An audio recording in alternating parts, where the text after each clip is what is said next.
This episode is brought to you by Netflix. 3 couples, 4 vacations, a lot to unpack. Watch The 4 Seasons, a new series starring comedy favorites Tina Fey, Steve Carell, Will Forte, Coleman Domingo, and more in a hilarious and heartfelt love letter to long-term relationships. Based on the original Alan Alda film. Watch The 4 Seasons, May 1st, only on Netflix. Ladies, you'll end up shopping for your guy's deodorant, right? So try Degree's Original Cool Rush. You see, last year, Degree changed the formula, and men were mad. One guy even started a petition. So Degree admitted they messed up and brought the Original Cool Rush scent back. It's clean, crisp, and actually smells like someone you want to cuddle. And it's in Walmart, Target, and other stores now for under $4. So toss one in your cart and find out why it's the best-selling men's antiperspirant for the last decade. Degree Cool Rush is back, and it smells like victory. Welcome back, True Crime Army. I am your host, Margot, and aren't you surprised to have another bonus episode just pop up so quickly in your feed? Well, while I'm on my annual tour, I'm trying to get as many episodes recorded as I can. And before I begin today, I want to tell you a funny story about electric cars. All right, hear me out. The reason why I want to tell you about my electric car story is because the case that I covered recently on the Bourbon Street attack and the case that I'm talking about today, well, both those cases involved electric cars, and those cases are sad, but I wanted to add a bit of levity before getting into it. Now, I don't have anything against electric cars, honestly, but, and this is a big but here, when I went to visit my family in New Jersey for Christmas this year, I accidentally rented an electric car, and it was the biggest mistake of my life. No, it wasn't a Tesla, it was a Kia Niro.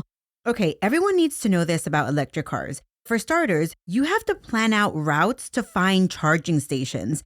Unless, of course, you have one in your garage, which many electric car owners do. And listen, not just that, but let's just say that a full charge doesn't last very long. I fully charged my rental car on a Monday night. I didn't drive it on Tuesday at all. And on Wednesday, I drove a little over 120 miles.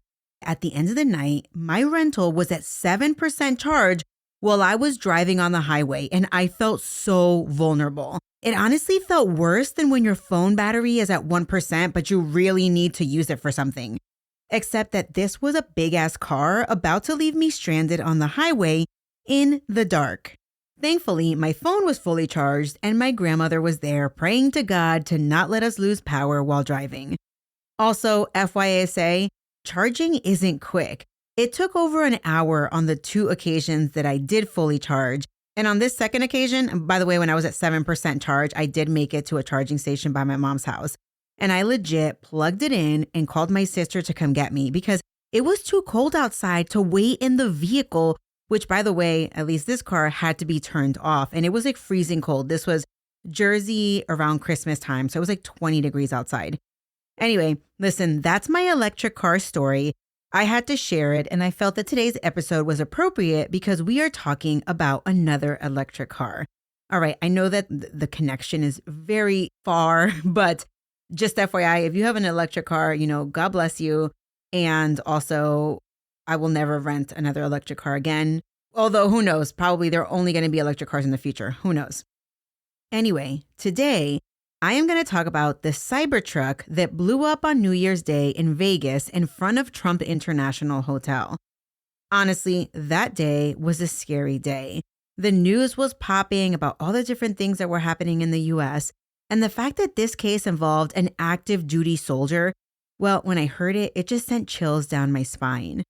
Just as I mentioned last time, the rumor mill and the conspiracies were out in full force on January 1st, 2025.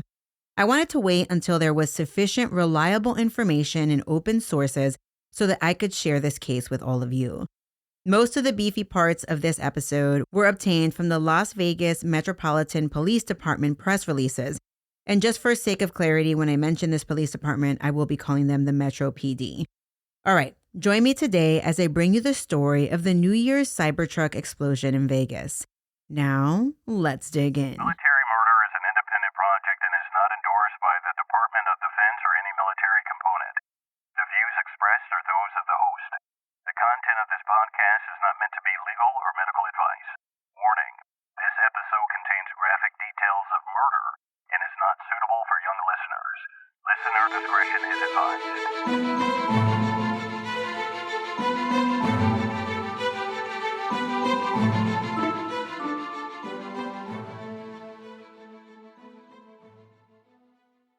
While the nation was grappling with the tragic loss of 14 lives from the Bourbon Street attack in New Orleans, another shocking story was unfolding in the northwestern part of the United States. At approximately 8:40 a.m., a call came into the Las Vegas Metro PD 911 center, sparking immediate concern. Someone just attacked Trump Towers with a monster amount of fireworks. Huge. What? A Okay. monster explosion. Oh, Hey, how many minutes ago was that? it just happened right now as I was driving by to work to the wind. Was it about a minute ago or less than a minute Oh ago? my gosh. Hello, can you hear It's me? still going. Can you hear it? It's still going. During this call, you can hear a man clearly in shock, reporting a fireworks explosion at the Trump Hotel. His voice is trembling as the sounds of fireworks crackle in the background. As the call was relayed, police were dispatched, rushing to the scene on Fashion Show Drive. Within minutes, officers swarmed the entrance of the hotel. Their instincts were heightened by the call and the alarming context. When they arrived, a Tesla Cybertruck engulfed in flames, parked in the valet area, a spot usually busy with guests unpacking their luggage. So I dove back into the security footage, and before the explosion, you can actually see the Cybertruck pull up, parking just feet behind another vehicle. As the hotel's revolving doors spun, a guest was caught in a moment of normalcy in the revolving doors, when suddenly, boom, everything shook. While the footage didn't capture faces, 7 individuals nearby sustained minor injuries. And the location, the Trump International Hotel, well, it's a place where thousands stayed and where the future president often frequented. Well, this all heightened the tension. With the inauguration just weeks away, the aftermath was unsettling. You can only imagine the police, heart rates racing, contemplating whether this was just the beginning of something much larger. It's frightening, to think of first responders. They're always on the front lines and they always are kind of at this heightened sense of danger. In an effort to ensure everyone's safety, officers quickly began to evacuate the hotel, while the fire department raced in to extinguish the flames, scrambling to secure the area and restore a sense of safety amidst the shock. As the heat settled down, the fire department didn't know what they were going to find inside the Cybertruck, because you have to remember, Cybertrucks can drive themselves. Well, as they made entry into the vehicle, they made a horrifying discovery. A body inside the vehicle, the person's identity unknown because it was burned beyond recognition. Multiple law enforcement agencies responded to start the investigation into what had happened. Investigators found that it was loaded with gas cans and fireworks. Well, that will cause an explosion. Looking through the rubble, searching for clues, investigators found a military identification card and a passport. And even though everything in the truck was burnt to a crisp, I saw a picture of the military ID card, and it was, it had been, kind of beat up, but you could still see the guy's picture and the guy's name. Both of these items, the military cat card and the passport, belonged to a U.S. Army Master Sergeant by the name of Matthew Livelsberger, and I've also heard it pronounced Livelsberger. Well, they could not immediately identify the body inside the truck, so they would have to wait on DNA and dental records to confirm whether the body was that of Matthew Livelsberger. By the following morning, a Metro PD press release revealed that the person inside the Cybertruck was in fact that active duty soldier, 37-year-old Matthew Livelsberger. Matthew was a Green Beret with a home in Colorado Springs, Colorado, but his permanent duty assignment was with the 10th Special Forces Group in Germany. However, during the holidays, he was back stateside on leave. The coroner reported that Matthew's cause of death was a gunshot to the mouth. He had completed suicide. As the days went by, the Metro PD released more and more information about their investigation. And a lot of that initial information not only came from Matthew's family, his friends, and his coworkers, but it came from the Cybertruck itself. Because did you know that Cybertrucks have cameras installed inside? I mean, yeah, my car has a backup cam and it has a front cam and it even has side cameras. Which, now that I'm saying this out loud, I'm wondering, do those things record? Well, at least in my vehicle, they don't. But I'm wondering what the benefits of that would be. Again, a little bit of the big brother, just kidding. But the Cybertruck does record a lot of things. The Cybertruck that Matt was driving, I'm going to call him Matt, right? I'm not sure if he went by Matt, but it seems like he might have gone by Matt. Well, anyway, Matt rented the Cybertruck in Denver, Colorado, using an online car sharing site called Turo. He allegedly told the car owners or the truck owners that he was going on some sort of trip in the Grand Canyon. Anyway, Turo is like Airbnb, but for car rentals. I've never used it before, but that was the same service that Jabbar used in the New Orleans attack. So during Matt's trip in the truck, he was identified as the only person in or near the Cybertruck, for those of you wondering. So Matt rented the car on December 28th, 2024. This is what the Metro PD reported. However, Matt's wife gave an interview on another podcast, and she said that he rented the truck on December 26th. However, she wasn't there, and she never saw him in the Cybertruck. But more on this later. Investigators were able to backtrack Matthew's steps leading up to the explosion by tracking his use of Tesla charging stations. And this is the path that Matthew took from Denver to Vegas. Yes, I'm flip-flopping between Matthew and Matt and Livelsberger, and just bear with me. I'm all talking about the same guy. It's unclear what Matt did on the 29th of December, but information picks up on December 30th. And the Metro PD has him charging his Cybertruck in Monument, Colorado.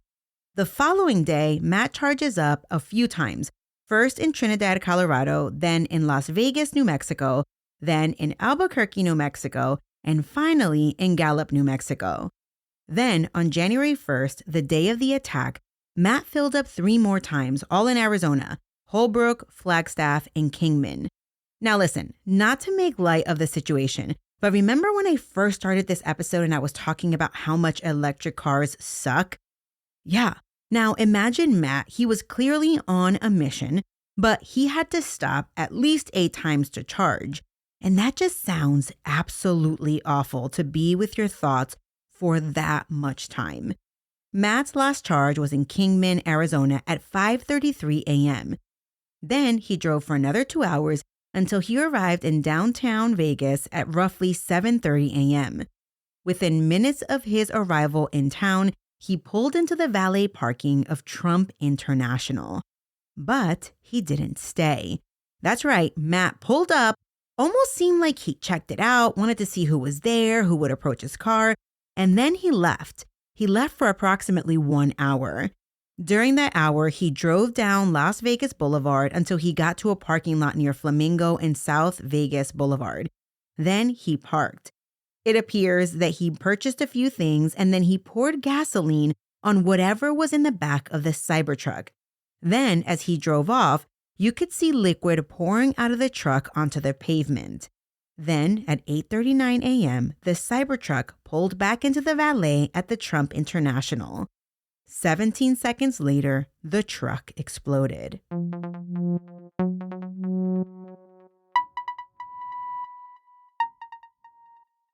Today's episode is sponsored by Acorns, and April is Financial Literacy Month, an entire month dedicated to taking control of your money. Because honestly, no one really taught me how to manage money growing up. I didn't learn about investing until I was well into adulthood. But what I love about Acorns is that it makes it easy to start saving and investing for your future in just 5 minutes. I know, April is an entire month, but you don't need an entire month to learn. You don't need to be an expert. Acorns recommends a diversified portfolio that matches you and your goals. You can start with just your spare change. And you don't need a lot of time. Setup takes just 5 minutes because I know that your time is precious. And if financial wellness has ever felt out of reach, Acorns makes it simple, giving your money a chance to grow without the overwhelm. Personally, using Acorns gave me the confidence to stop putting it off and just start. And that peace of mind is completely worth it.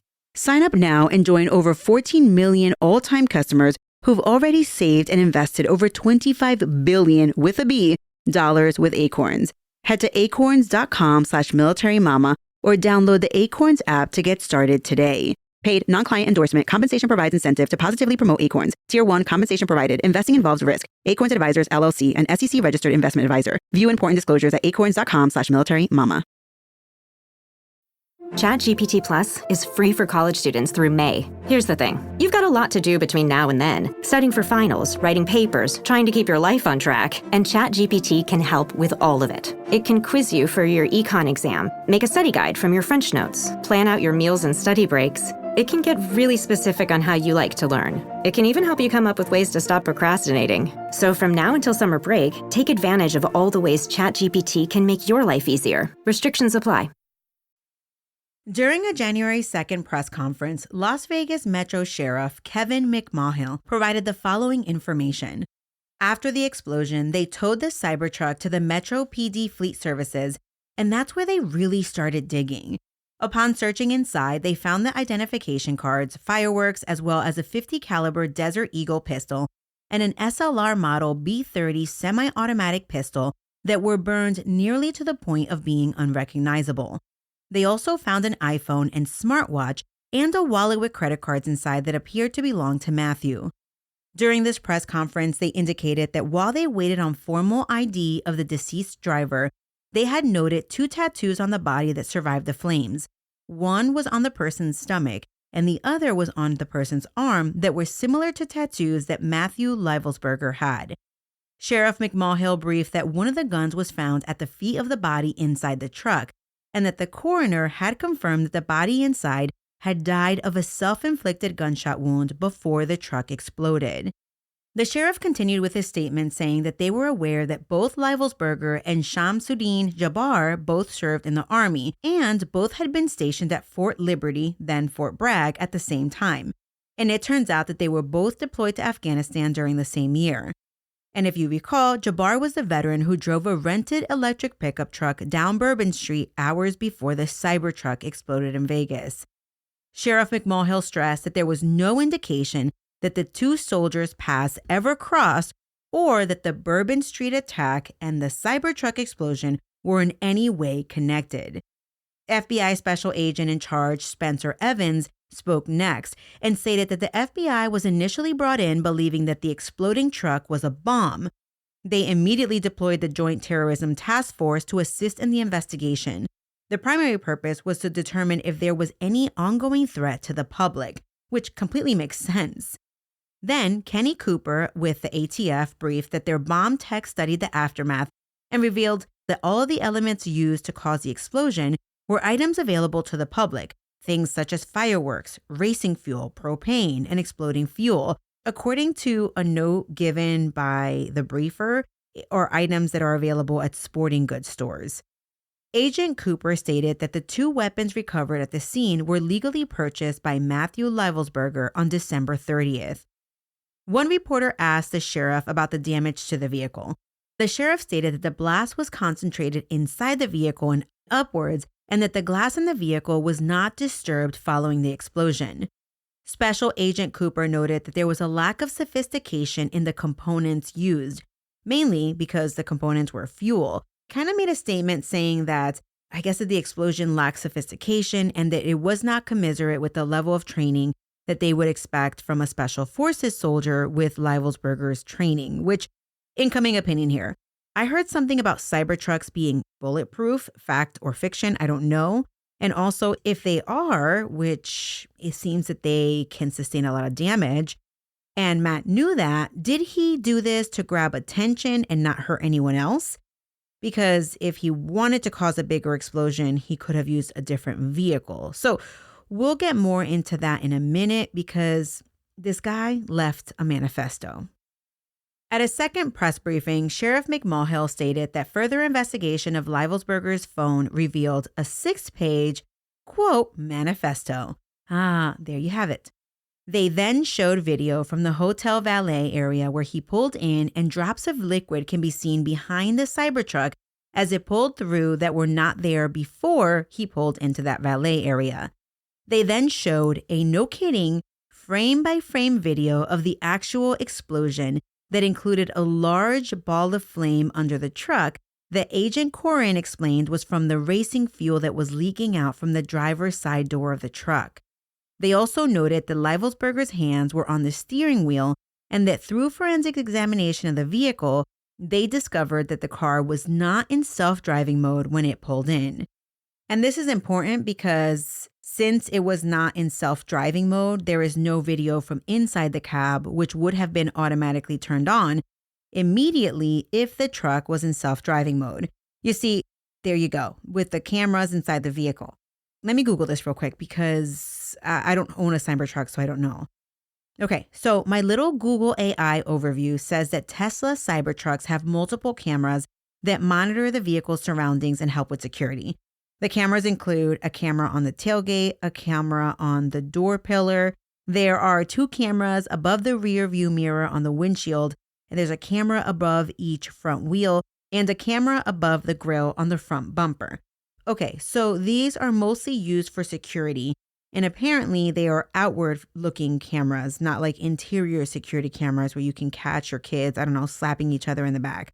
Or maybe that's just my kids that do that when I'm in the car and driving. Being a parent is insane. Okay, so yes, when the car is in self-driving mode, it records video automatically, which in this case it did not have because the car was never placed in self-driving mode. So let's continue with what happened at the press briefing. They showed the 3 .50 caliber casings that were recovered in the Cybertruck. 2 had not been fired but had melted in the intense heat, and the 3rd casing showed that it had been punched, which means that a firing pin had hit it. And this further enforced the police's belief that Livelsberger had completed suicide and used that 1 bullet. Assistant Sheriff Corin also spoke about some of the explosive components that Livelsberger had used, such as exploding targets. In a document recovered from Livelsberger's iPhone, he wrote that he bought Tannerite. However, forensic lab testing determined that it was not that brand or specific brand, but that it was another type that had a different chemical makeup.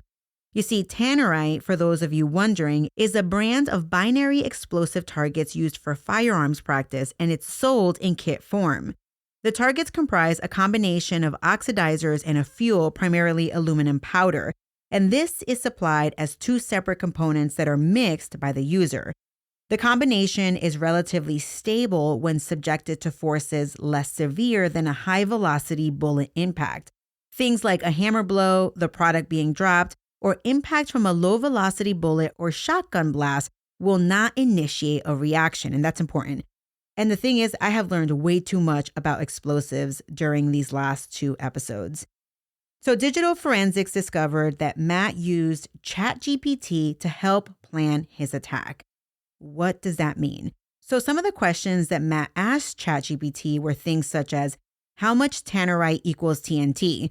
And another question was something like, how much of it can I legally buy in Colorado? Other questions had to do with how to set it off. Could he use a 50 Desert Eagle to set it off? ATF Special Agent Cooper next briefed on the explosion itself. He stated that there were approximately 60 pounds of pyrotechnic material that went off in the explosion, emphasizing that it was a fuel-air explosion and not a detonation. 20 gallons of fuel were poured over the fireworks in the back of the truck. Agent Cooper stated that the muzzle flash from the self-inflicted gunshot was enough that it could have ignited the fuel and caused the explosion. However, they also located hobby fuse that went from the cab to the back of the truck, which also could have ignited the materials. However, ATF is working with Tesla experts to determine if an electrical short could have set off the explosion. And one last theory was that Matt ignited a flame source himself just prior to firing the gun, which would have or could have also triggered the explosion. So basically, as of January 7th, they still didn't know for sure, but based on the frame-by-frame analysis of video footage, a flash that they believe was a muzzle flash occurred. So when I'm reading this, it seems to me like they don't know for sure what caused the explosion or what set it off, because there's a lot of things that could have set it off. Agent Cooper also explained that the fireworks did not explode, but rather burned because that's what they're designed to do. Livelsberger had also placed 75 pounds of birdshot that he had purchased in the back of the truck, expecting it to act as shrapnel, which thankfully it did not. One of the things they found inside the Cybertruck was Matt's phone, and inside there was a note titled Surveillance Log. and it details Livelsberger's movements leading up to his fateful trip to Las Vegas. In the log, he wrote about being followed by certain cars. He also wrote about possibly using the Grand Canyon as his, quote, final commit, end quote, and performing surveillance on the glass walkway bridge there. The note also contained wording that he was high on weed and drinking because, quote, if they are going to take me out, I'm going to do the drugs I've been missing out on, end quote. He also wrote that he was headed for the canyon and that people would see him going down fighting. He referenced people looking for drones and UFOs while he was, quote, loaded up on boom and fireworks for New Year's, end quote. In another paragraph, he wrote, quote, I repeat, I am not getting captured alive, and I will also use this Cybertruck as a massive VBID, which means vehicle-borne improvised explosive device. And he said, I will also use this Cybertruck as a massive VBID with a blast radius of 100 meters plus if needed. It will have significant shrapnel, end quote. But Matthew's phone contains additional notes. I will read them verbatim to you for the sake of completion because I know that I'm boring that way sometimes, but I hate when people just read a portion of something that I deem important. Like, I'm already listening, tell me exactly what it said. So the 2 letters were found on his phone, and letter 1 read, fellow service members, veterans, and all Americans, time to wake up, in all caps. We are being led by weak and feckless leadership who only serve to enrich themselves. Military and vets move on DC starting now. Militias facilitate and augment this activity. Occupy every major road along Fed buildings and the campus of Fed buildings by the hundreds of thousands. Lock the highways around down with semis right after everybody gets in. Hold until the purge is complete. Try peaceful means first, but be prepared to fight to get the Dems out of the Fed government and military by any means necessary. They all must go, and a hard reset must occur for our country to avoid collapse.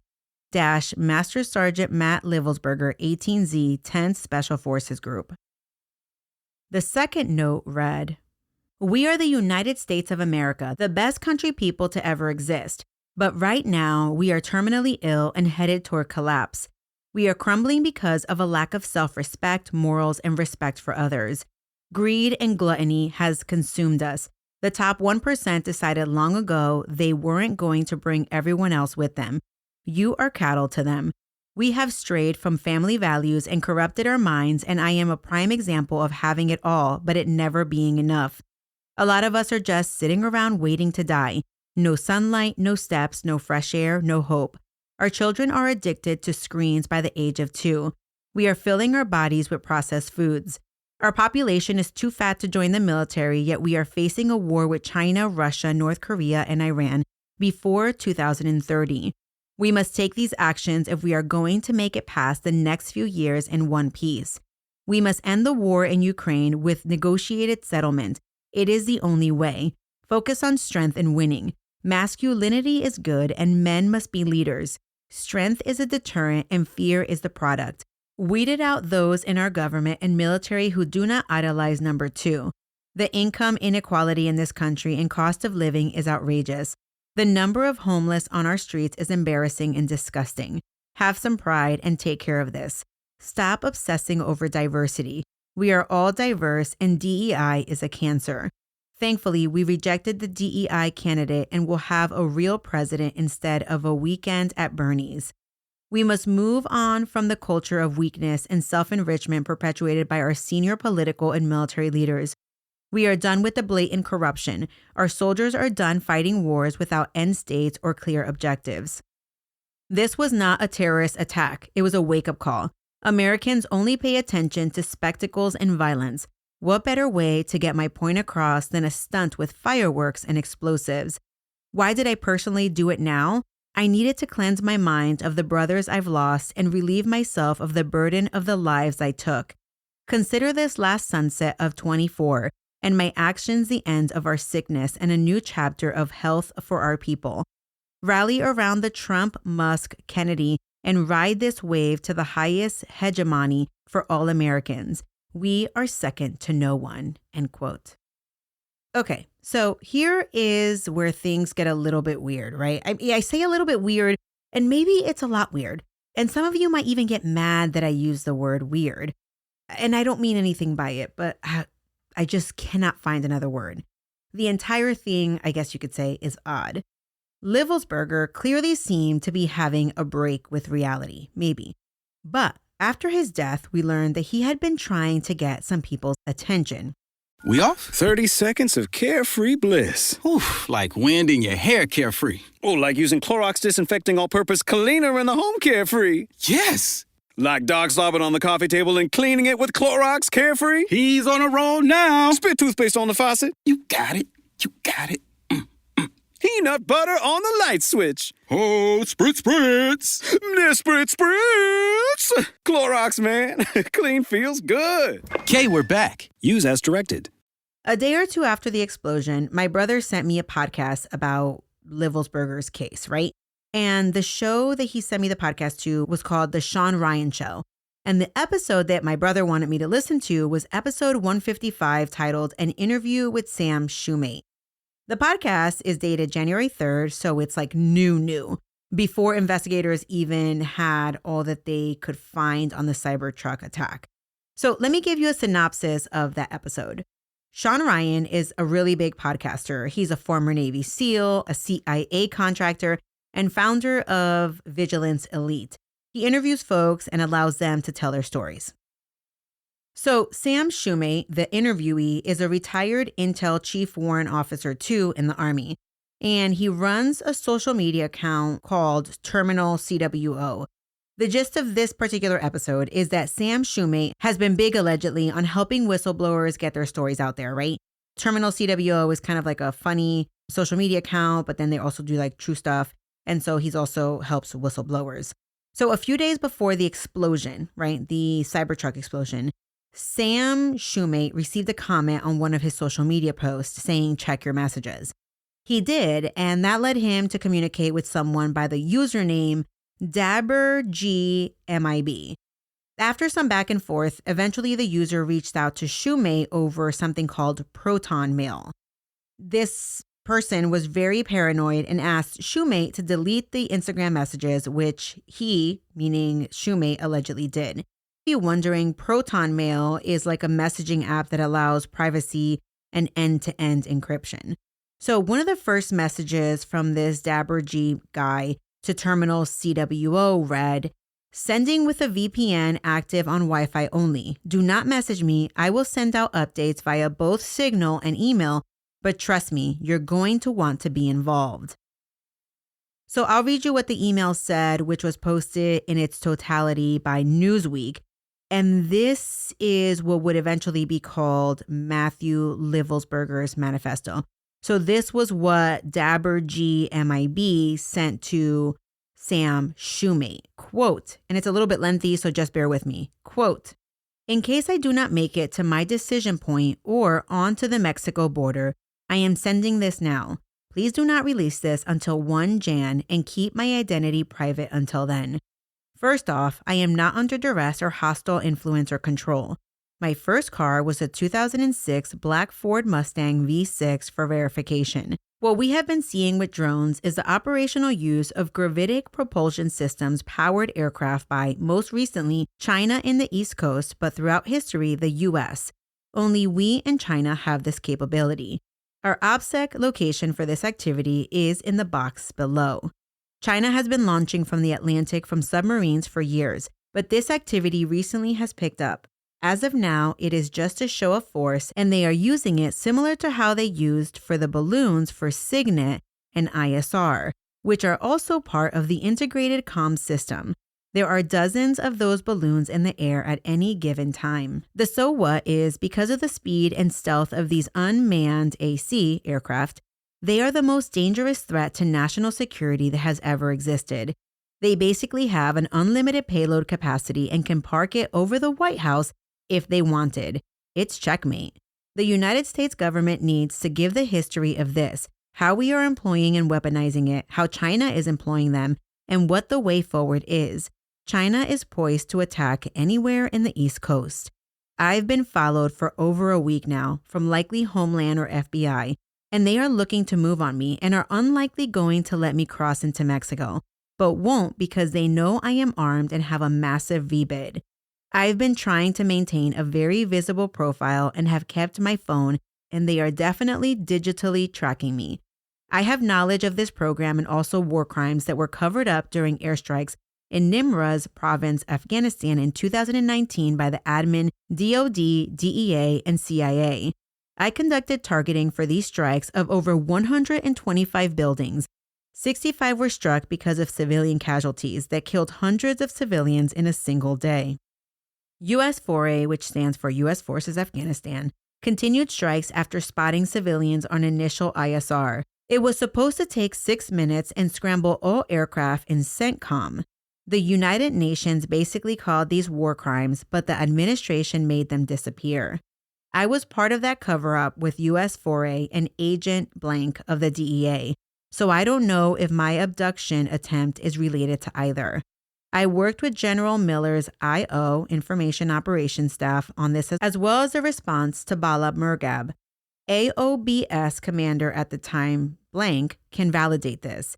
You need to elevate this to the media so that we can avoid a world war because this is a mutually assured destruction situation. For vetting, my LinkedIn is Matt Berg or Matthew Livelsberger. Active duty 18Z out of 110, my profile is public. I have an active TSSCI with UAP, end quote.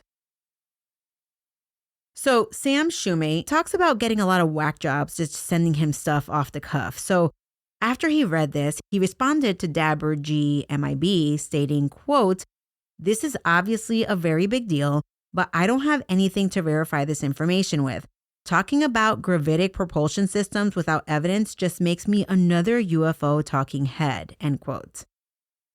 It's unclear to me the order of these messages, but Dagger G MIB sent another message basically saying, "Can I get a Fox News contact on Signal as well as Sean's show? Hegseth would be good too." So when he says Sean, he's referring to Sean Ryan. And when he says Hegseth, he's referring to the current Secretary of Defense nominee. So listen, it's New Year's Eve. This Sam Shumate guy probably has a life, I'm assuming. He doesn't know if he should believe this guy. He doesn't know Sean Ryan, to actually try and get this guy on the show. So everything just goes quiet. Shumate hears about the Vegas explosion and then learns about the driver's identity. And then it sinks in. This guy wasn't messing around, and he, meaning Sam Shumate, had this guy's manifesto sitting in his inbox somewhere. So Shumate teams up with Sean Ryan's show, and they're chatting, and they do this podcast episode, and they're chatting, and they're in shock. And during the podcast episode, they take a break, and Sean Ryan is like, "Wait a minute, I'm going to scrub my emails, and I'm going to scrub my website's emails to see if maybe this guy had tried reaching out to me." And wouldn't you know it, when they come back from the commercial break, Sean Ryan says, "Oh my goodness, I received a message from this guy." And then he reads it. He also posts it, I think, on X or something like that. So the email that he gets from Dabber GMIB is labeled Urgent Podcast. And it was sent on December 29th at 10:17. So the message reads, "Hey man, this is an active duty." There's a lot of typos in here. So he actually says activity duty. So let me just read it for what I'm sure he meant. "Hey man, this is an active duty SFTM sergeant out of 10th. I want to blow the whistle on our activities in a certain place. I'm willing to sit down with you on the 31st in Flagstaff or do it remotely via phone. Must be done before the 31st as I'll be leaving," end quote. So of course, during this podcast episode, both men are shocked. They do discuss some conspiracies, one being that the dead body in the car might not even really belong to Matt Livelsberger.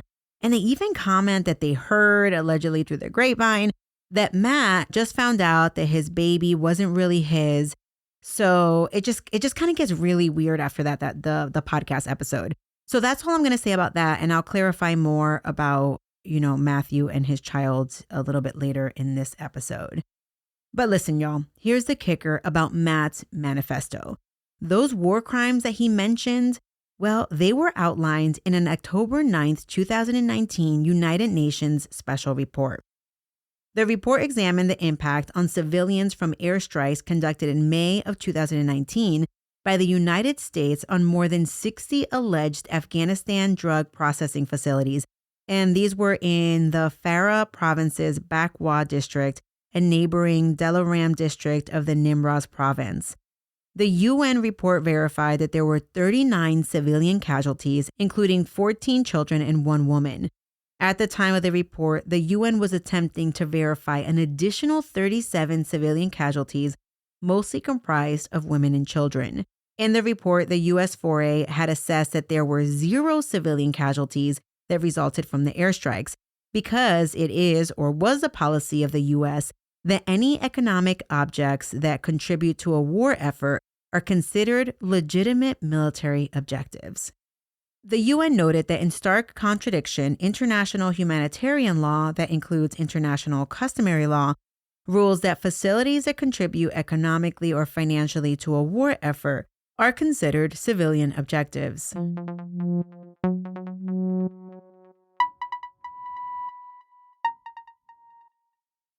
Task and Purpose did a really good job with compiling Livelsberger's military biography, and this is what I learned. Matthew Livelsberger enlisted in the U.S. Army in 2006 with the goal of becoming a Green Beret, and that he did. He passed the rigorous training and served as a Green Beret on active duty from 2006 to March of 2011. After his commitment, he left active duty pursuing a gig in the National Guard. His LinkedIn profile gives us insight into what he did after leaving active duty. From July 2011 through May 2012, Matthew served as a hyperspectral imaging integrator with General Dynamics in Charlotte, North Carolina. At this job, he listed that he, quote, engineered and fielded the first mobile standoff hyperspectral imaging Light Guard Minotaur system, end quote. He also stated that he forward deployed as a singleton to operate and maintain the $1.5 million system, network server, and power generator in austere environments. He was also a contributing author to technical manual and safety data. But life on the civilian side, as we all know, isn't always what it seems. And well, Matthew's stint in civies was short-lived, because in December of 2012, Matthew returned to active duty, where he achieved what only 3% of the enlisted force achieve.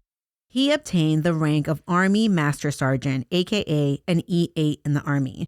According to his LinkedIn profile, he served as a Special Forces Communication Specialist, 18E, from January 2006 until November 2015. He then lists Special Forces Intel and Operations Specialist, an 18F, from November 2015 until February 2023. From February 2023 until November 2024, his LinkedIn profile indicates that he was a Special Forces Operations Manager / Team Sergeant, or an 18Z.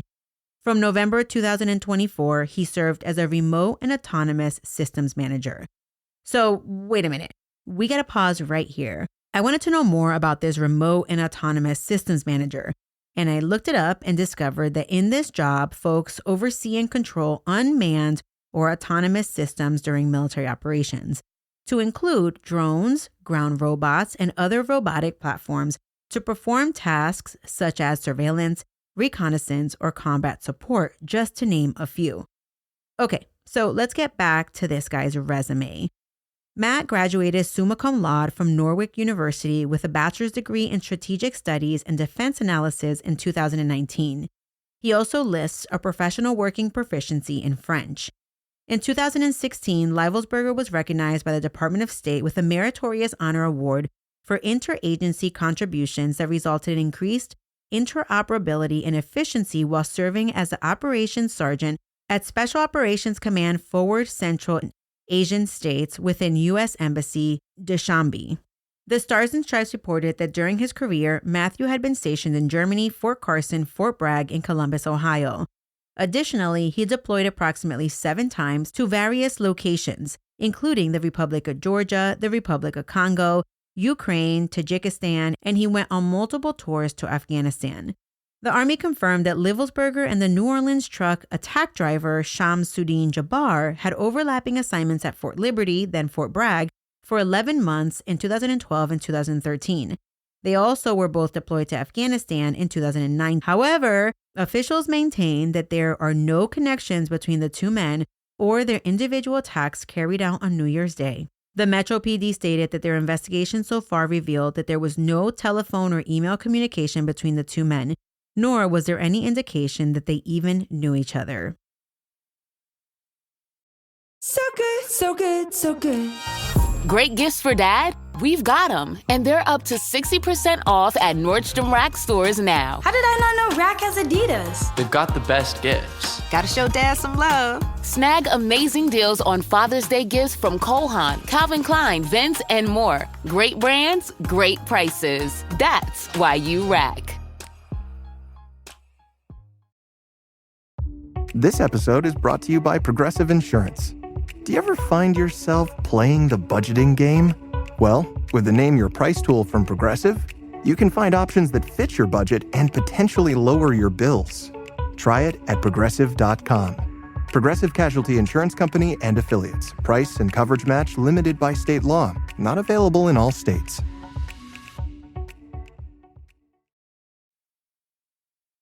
Matthew Allen Livelsberger was born in July of 1987 in Arizona to parents Roger Allen Livelsberger Sr. and Deborah Ann Ray. According to Ancestry.com, he also lived in Ohio and Colorado during his childhood. He married his first wife from 2012 to 2018.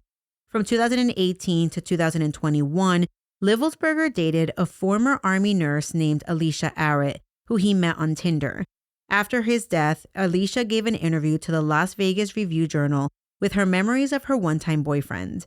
In the article, she mentioned that his 2019 deployment to Afghanistan, where the controversial airstrikes took place, had adversely affected him. She reported that after his 2019 deployment to Afghanistan, Matthew was never the same. He told her he had suffered blasts and head injuries that caused severe headaches. On top of this, he underwent 2 back surgeries. Whenever she asked about his deployments, he just said he had a few rough drops at night, but he would never elaborate. Alicia stated that Matthew was having nightmares, that he was suffering from flashbacks and paranoia. In messages between the two, Livelsberger told Alicia that he had been undergoing mental health treatments and that he was going to do behavioral health. In another message, he stated that he wanted to start counseling, but he had put it off. In another message, Livelsberger wrote that, quote, "Sometimes I get so hopeless and depressed," end quote. Alicia, his girlfriend, encouraged him to seek treatment, but he felt that he would feel shame and that there would be some sort of stigma from his unit. The pair remained a couple on and off until 2021. They kept in touch after going their separate ways, but once Matthew got married a second time, Alicia said she stayed away. But it was odd, because days before the Cybertruck explosion, Matthew made contact. He messaged her asking if she was single. She thought he was looking for a hookup, so she shut him down real quick, but they continued the text exchange. Specifically, he told her all about the Tesla Cybertruck and even sent her a picture. She's not sure why he reached out to her, but she recalled one time she picked up some beat-up Tesla while she was with him, so maybe that was why he reached out to her. She reported to the news outlet that nothing during their text exchange seemed like a red flag, and he never even mentioned that he was heading to Vegas. So let me tell you about Matthew Livelsberger's second wife, who is also now his widow. Matt married Jennifer Davis in 2022. Together, they had a baby girl in 2024, and she was 7.5 months old at the time of his passing. Upon the New Year's Cybertruck explosion, as I already indicated, the rumor mill was going nuts. So I'm not surprised to learn that on January 13th, less than 2 weeks after losing her husband in a very public suicide, well, Jennifer, the wife, went on the Speak the Truth podcast. The Speak the Truth podcast is hosted by Matt Tardio, who is a retired Green Beret and former law enforcement officer, according to his YouTube introduction. During her conversation with Matt Tardio, Jennifer explained that when her husband got orders to Germany, she went with him. However, due to his training schedule, they decided to maintain a household in Colorado, which was a location where Jennifer could or would have a built-in support system with her daughter. During the Christmas/New Year's holiday, Matt returned to Colorado for 2 weeks of leave. Jennifer said that he was super excited to be home and he couldn't believe how big his daughter was getting, which is why, she says, she was completely blindsided by what happened in Vegas. Between you and I In listening to Jennifer on this Speak the Truth podcast, you can tell that she is still very much in shock. She keeps wanting to clear the air, but it also seems like she is viewing life as a military spouse with rose-colored lenses. She never once said that her and her husband had any issues or not even mentioned that they argued. So to me personally, it seems like there may be more that she didn't reveal during this podcast episode. During the episode, Jennifer discusses the week leading up to New Year's Day, which she makes out to seem normal, but when you hear it, it is anything but normal. The last day that she saw Livelsberger was the day after Christmas. On December 26, he made her breakfast in bed, and she thought that that was very sweet. Later in the day, they had planned on going on a hike with their daughter, but Matthew decided he wasn't going to go because he was complaining of a stomach ache. For whatever reason, Jennifer and the baby still left to go on their hike, but not before discussing their upcoming trip to Breckenridge. They had an Airbnb rental lined up, and in fact, Matt even made plans to meet up with a Navy SEAL to pick up some free drones, which apparently he was wanting to bring back to Germany with him. After they chit-chatted about Breckenridge, Jennifer left the house to go on her hike. Jennifer revealed that she still had about 20 minutes left on her hike when she all of a sudden got a call from her husband.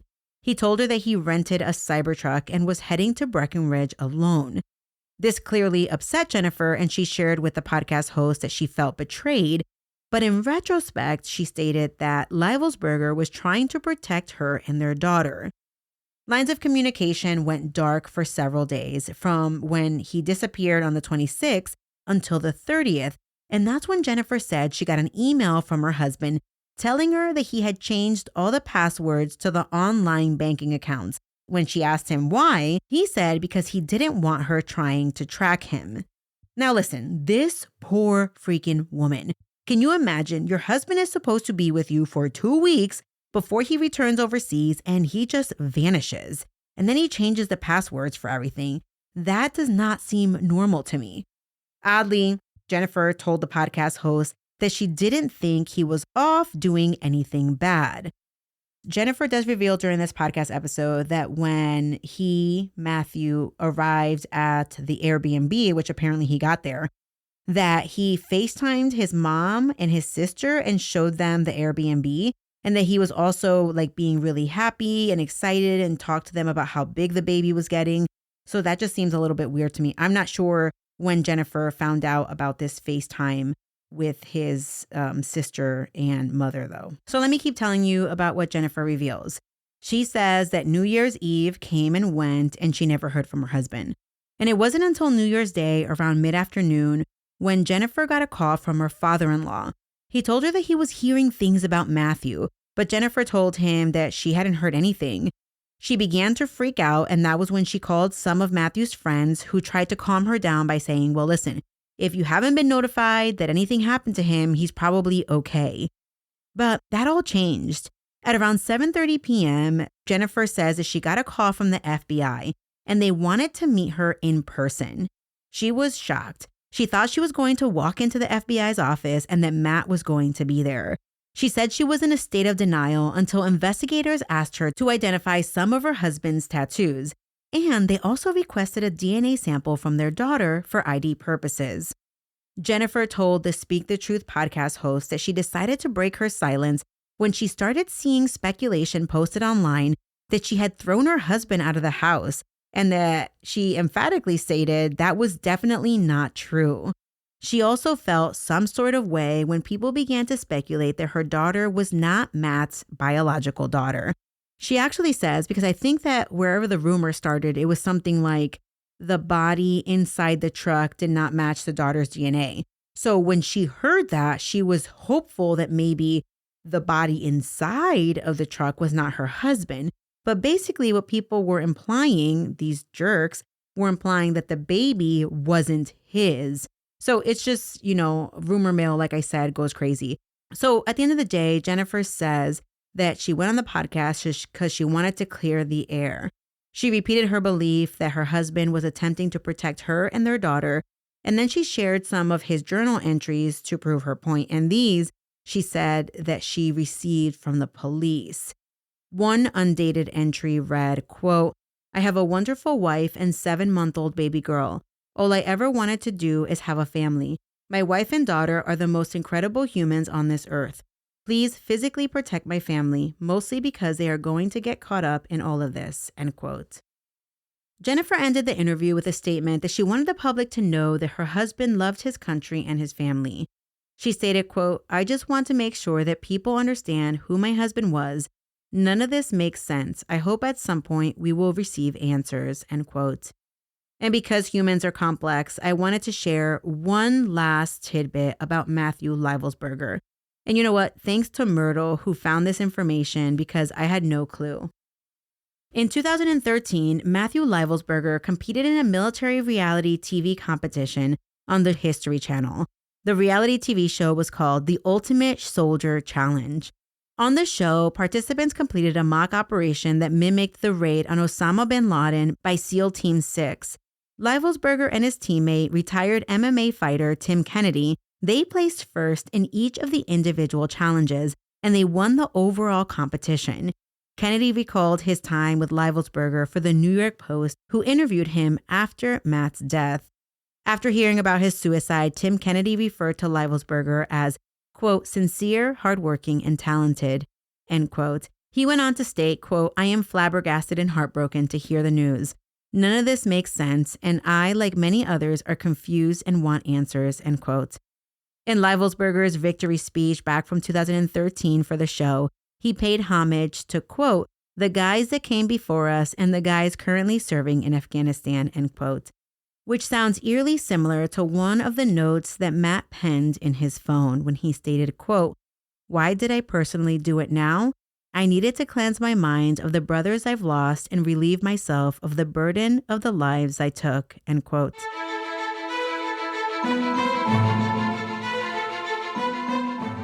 To everyone listening to me today, thank you. But above that, I want you to know that you matter. So many of those who served or are serving do so with a broken heart because of missions they wish they could unlive, unsee, and undo. But know one thing, you are worth being here. If you are having thoughts that the world would be a better place without you, or if you feel unheard or unseen, reach out for help. Forget the stigma and get help.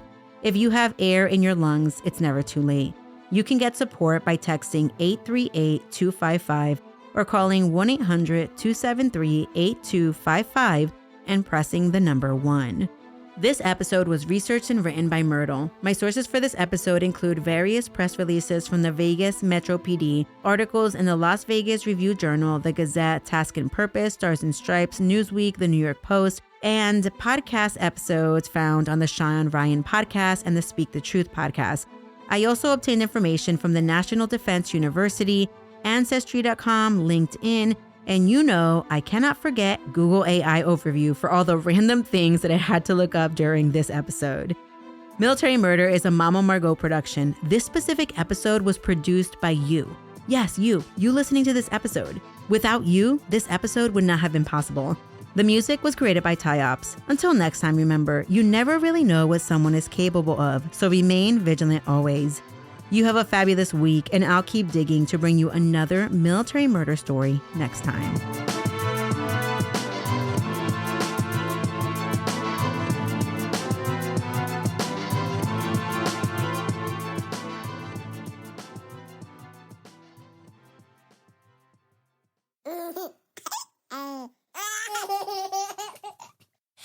Mama's working on her podcast.